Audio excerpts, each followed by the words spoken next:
Thank you for tuning in to the GSMC Baseball Podcast brought to you by the GSMC Sports Network. We have a great show for you today. We'll be covering 4 topics. First, some updates on the free agent market over the weekend, what's going on, are there some new rumors, and just all about that in general. Next, we'll be talking about the biggest X factors for both AL and NL teams. These are players that are really just benefiting towards this team season. Not benefiting, but in a way, they're one of the big parts of the team season and how good they will be, and how impactful they will be, and how good the team will be in general. And finally, we'll be just going around some news around the league, including some news that broke this morning.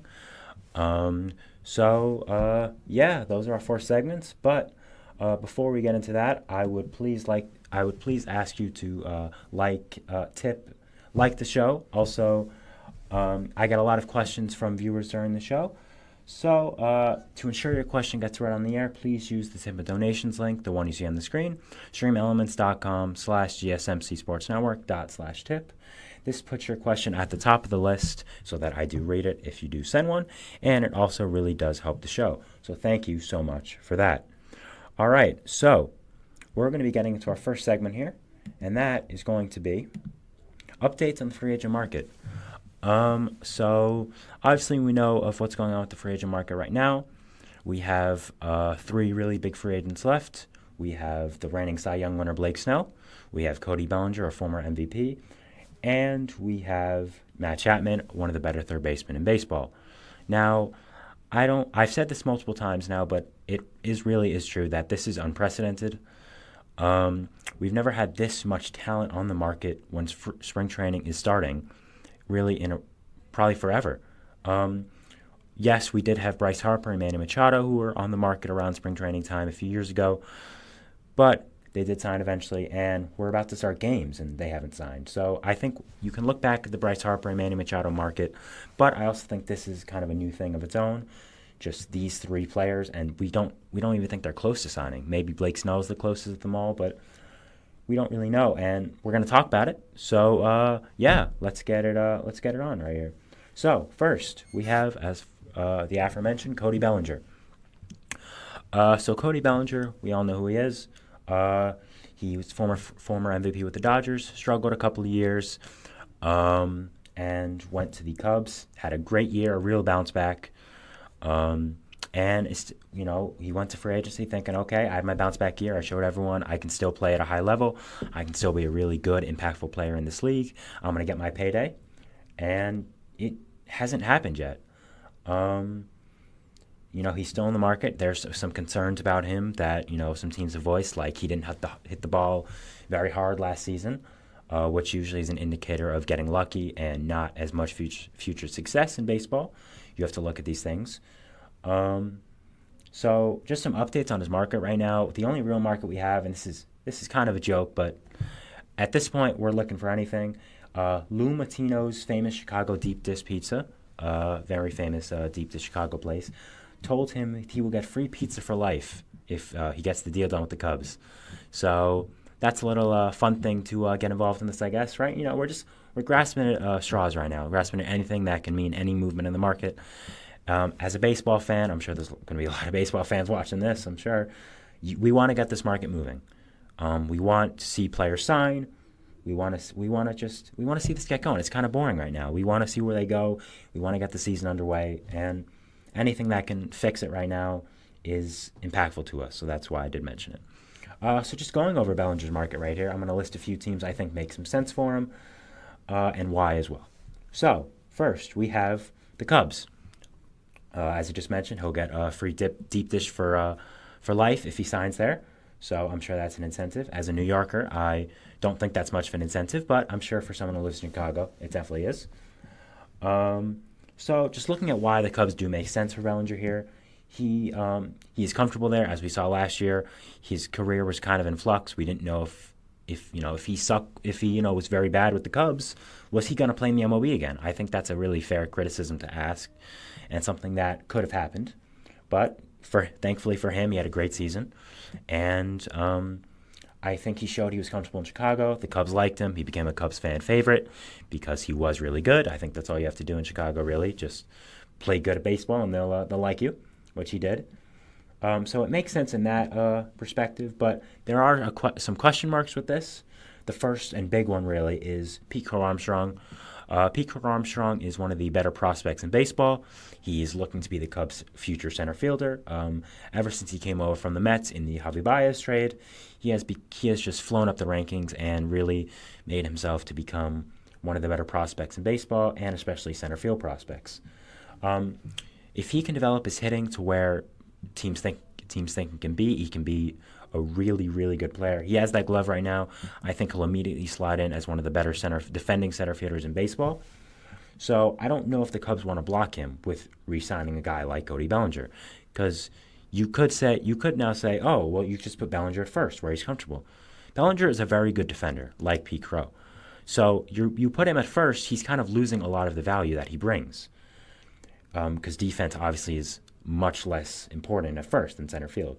So as much as Bellinger to the Cubs may be the most likely scenario right now, just because of how comfortable he is and he played there last year, I don't know if it makes a ton of sense right now. That could change, but that's what I think. Next, we have the Phillies. The Phillies are kind of maybe a reach here, but I think you have to look at any teams right now. They were mentioned with him in some rumors as well. So we obviously know the Phillies. They love to spend money. Dombrowski loves to spend money. And not only that, Dombrowski loves his stars. And I think Bellinger with last year has proved himself to, again, be a star in this league. He's a guy you can market a team around. He is a guy that is, a casual baseball fan or someone who doesn't really know baseball, especially in Chicago or maybe even in Philadelphia as well. You can go up to them and say, hey, do you know who Cody Bellinger is? They probably would say yes. So I think you look at that, you look at how Dombrowski likes to operate. Like I said, again, he loves his stars. And Bellinger, I think, definitely qualifies as a star here. So it makes sense in that. They haven't spent much money. Only things they've spent on are Whit Merrifield, who's a one-year deal, which they signed yesterday. On Friday, so over the weekend. Spencer Turnbull, just a depth pitcher, and Aaron Nola, who was a big contract, but was also a re-signing. It makes sense in that perspective. It doesn't, because they kind of have a lot of outfielders. They have a guy like Johan Rojas, who last year proved himself to be a really nice young star there for the Phillies, a really nice young guy to maybe build around. He showed he could play center field at a very high level, not only with his hitting, but with his fielding as well. So I don't know if the Phillies want to block him to get a guy like Bellinger, who may not age the greatest because of the concerns teams have, which is probably why he's on the market still. So I would look at this as a maybe. You also have guys like Castellanos and Schwarber. You'd probably have to trade one or the other if you sign Bellinger, because you'd probably move Marsh to left, Rojas to right, Bellinger to center, and you'd have Schwarber at DH or Castellanos at DH, and you'd probably trade one or the other. So it's kind of a weird fit, but again, you have to look at any possible teams right now with the players where they are on the market. Next, we have the Blue Jays. The Blue Jays obviously have money to spend. They lost out on Ohtani. They lost out on Soto. They lost out on Yamamoto. So they definitely have money to spend, and they could still be itching for a star. We thought at some point in the offseason that it was a lock that the Blue Jays would get Ohtani or Soto, and they didn't get either, obviously, and one of them went to their biggest rival. So they could still be itching to get a star, one of the bigger guys in the market. And I think Bellinger does make a lot of sense for Toronto. They need a lefty bat. They don't really have center field locked up except for Kevin Kiermaier, but it's only a one-year deal, and he can easily be a bench bat or a guy that fills in an injury. I don't think re-signing Kevin Kiermaier to a one-year deal precludes you so much to signing a star like Bellinger. So I think that would make a lot of sense for the Blue Jays. I could see it if his market really does drop. I don't think they're in the time right now where they really want to spend that much money, just because of how late it is in the offseason. So I think it's kind of an iffy fit money-wise and organizational-wise, but baseball-wise, I really love the fit. I think, sorry about that. I don't know why that happened. I turned the light on. That's not good. Hold on. Give me a second. Sorry.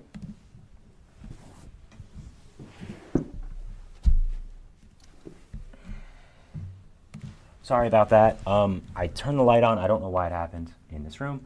But to keep going here, like I said, I think it makes a lot of sense baseball-wise for the Blue Jays.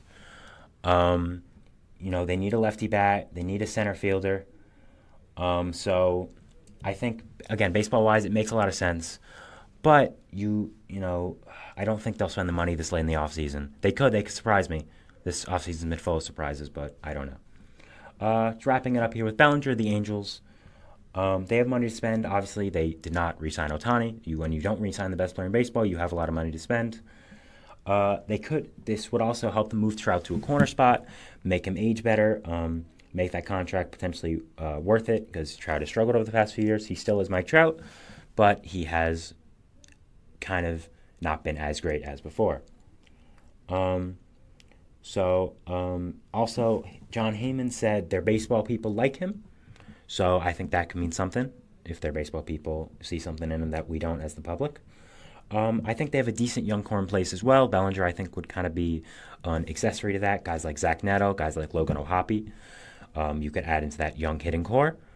So, yeah, I think it makes some sense, but I don't really know. To wrap it up here, I don't know where Bellinger goes. I really have zero clue.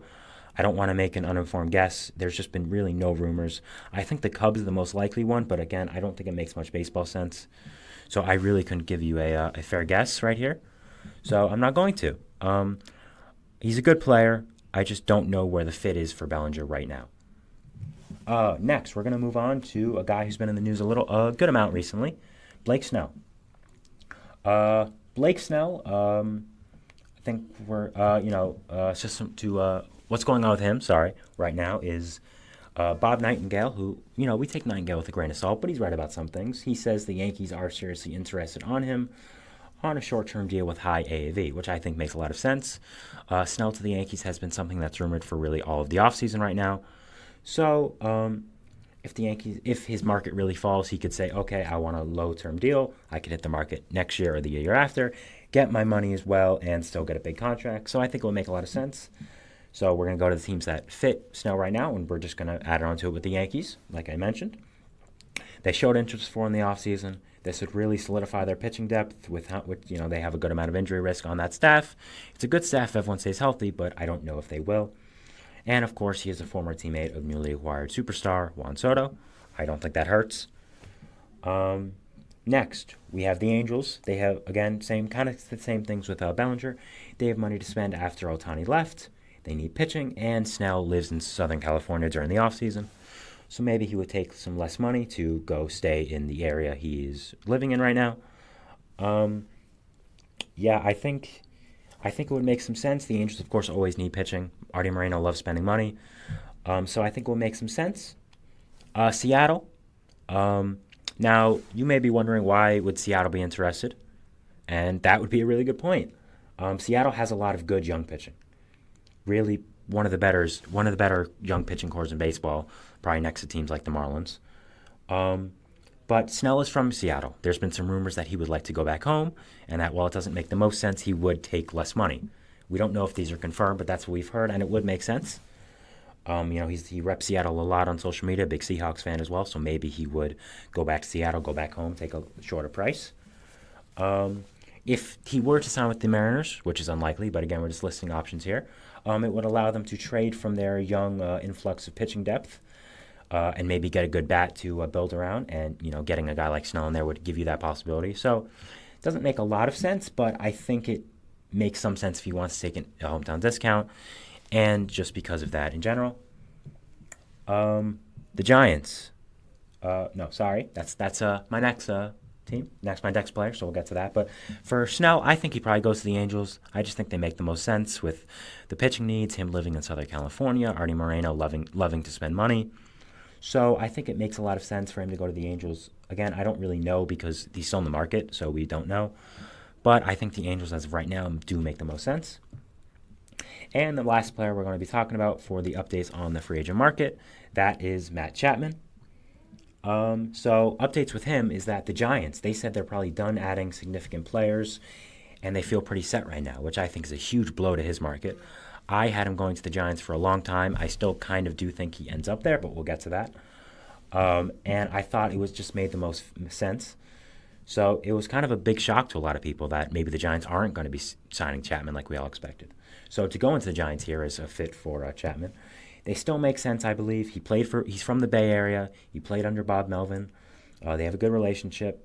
Their third baseman right now is J.D. Davis, who is a fine player, but I think getting to upgrade with a player like Matt Chapman would be really good. I don't think you should close the door for that. So, yeah. The Cubs. The Cubs, I think, still need to make a big splash.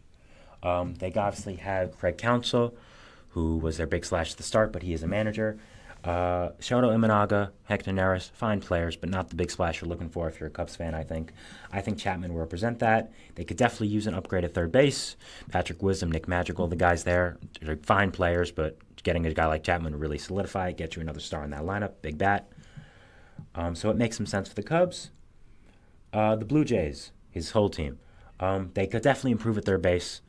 They have Eduardo Escobar there, Isaiah Kiner-Falefa, Kevin Biggio, all fine players. But are those guys you really want to be starting when you're trying to win a World Series? I don't know. I think Chapman makes sense baseball-wise, but I think he kind of wore out his welcome there with the fan base. He was really an inconsistent hitter, and some fans kind of turned on him at the end. So I don't know how he would fit going back to Toronto. But it makes a lot of sense baseball-wise, and if his market really does fall, I think it makes sense just to go back to his team. So, yeah, for Chapman's market, I kind of think this could be a mystery team jumping in, just because with the Giants potentially being out, I don't know where else he would land. Maybe the team like the Yankees, maybe a team like the Mariners, someone else, I don't know. But that's what I think right now for him. And overall, that's what I think for the market. So, yeah, those are my thoughts on the three bigger free agents left on the market.